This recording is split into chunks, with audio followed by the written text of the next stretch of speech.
გამარჯობათ, მე ვარ გიორგი, მინდა მოგიყვეთ ძველი ანეკდოტი.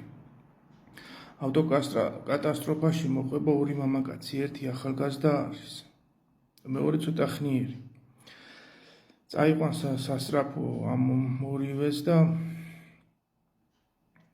რომ მივლიან საავადმყოფოში, მიიყვანებენ, ის ახალგაზრდა უკვე გარდაცვლილი იქნება რა, დაიღუპება და ის ცოტა ხნიერი მამაკაცი გადარჩება, მაგრამ ისე მოხდება, რომ ეს კაცის ორგანო, რაც მთავარი ორგანო არის, დაუზიანდება და მოსაჭრელი გახდება.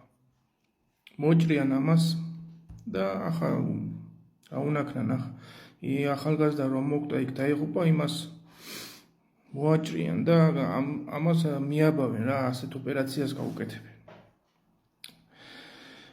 და გამოჯამთელდება, ახლა ფეხზე დადგება ეს კაცი და წავა სახლში გამოწერენ საავადმყოფოდან და აბია მეორე კაცის რა ვარი არის თავისი მოჭრას. თავარია მუშაობს რა, ჯანზიარი. მივა ოჯახში ახლა გაეხარდებათ იქ ოჯახის წევრებს იქ ცოლს და ცხოვრობს ახლა გადის დღეები და ეს კაცი ცოლს არ ეკარება და მეზობლის ქალები თუინვეს წაეწევა, თუინვეს საშუალება, ყველას იმაშობა ეფათურება, ყველას იმაშობა რა, აოხრა მთელი სამეზობლო, არავის არ ინდოს იქ მთელი უბანი ქალებს დადებს, სხვის ქალებს. სოფელი აწიოქტება და შეწუხდება და დარეკავენ პოლიციაში გვიშველეო რა, ერთი კაცი არის სექსუალურად მოძალადეო და დაგვწევს ამ უბნის ქალებს რა.